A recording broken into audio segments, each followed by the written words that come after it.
Vrouwencentrum breidt voor het goede doel.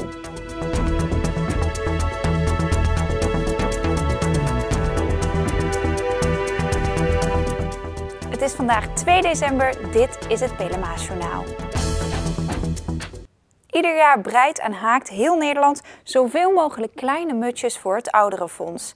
Een actie waar ook deelnemers van Vrouwencentrum Eva aan meedoen. Op iedere dinsdagmiddag organiseert Vrouwencentrum Eva een breicafé.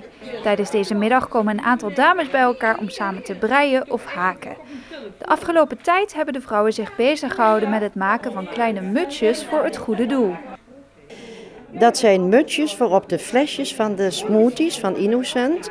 Vanaf januari komen die gemutste flesjes in de winkel. En van ieder verkocht flesje gaat een deel naar het Ouderenfonds. Dus dat vonden wij een heel leuk doel. In totaal hebben de deelnemers 93 mutsjes gebreid. Het breicafé is niet alleen opgericht om creatief bezig te zijn, het gaat veel verder dan dat.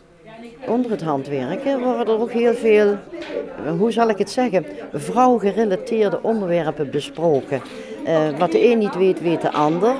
We wisselen bijvoorbeeld recepten uit, we wisselen patronen uit. En zo van het een komt het ander. Het is gewoon heel erg leuk.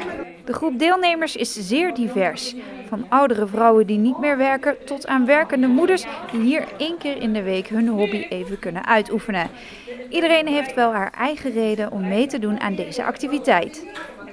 Ik ben eerst hier gekomen dat ik gewoon eigenlijk 's middags iets wilde doen overdag, gewoon bij een clubje. En toen kwam ik hieruit. En ik vind haken en handwerk vind ik wel leuk. En nu zijn het echte sociale contact. Vind ik echt heel leuk om hier met elkaar ideeën te delen en patronen uit te wisselen. Maar ook gewoon, je weet veel van elkaar en je vertelt elkaar. En ja, het is gewoon ook een hele gezellige club. Ik ben gestopt met werken en handwerk was eigenlijk een hobby van mij vroeger. Door mijn werk heb ik er eigenlijk nooit tijd voor gehad. En nu ben ik het weer op gaan pakken. Ja, en hier is dat natuurlijk samen. Ja. Hoe vind je het met al deze dames? Ik vind het hartstikke gezellig. Ja, we praten, we kletsen, persoonlijke dingen, gewoon gezellige dingen, lachen. Gewoon heel leuk. Ja. En waar ben je op dit moment mee bezig?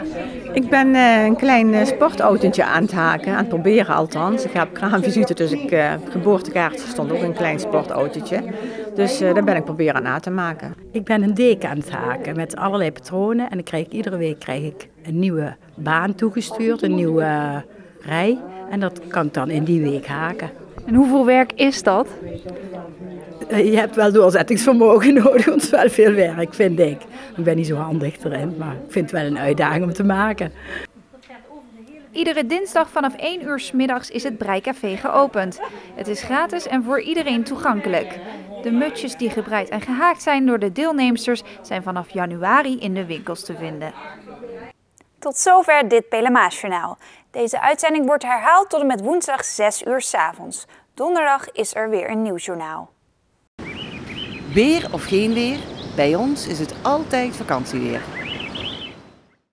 Aankomende nacht is er veel bewolking en het gaat licht vriezen. Morgen overdag is het grauw en grijs. In de loop van de middag is er kans op een enkele opklaring.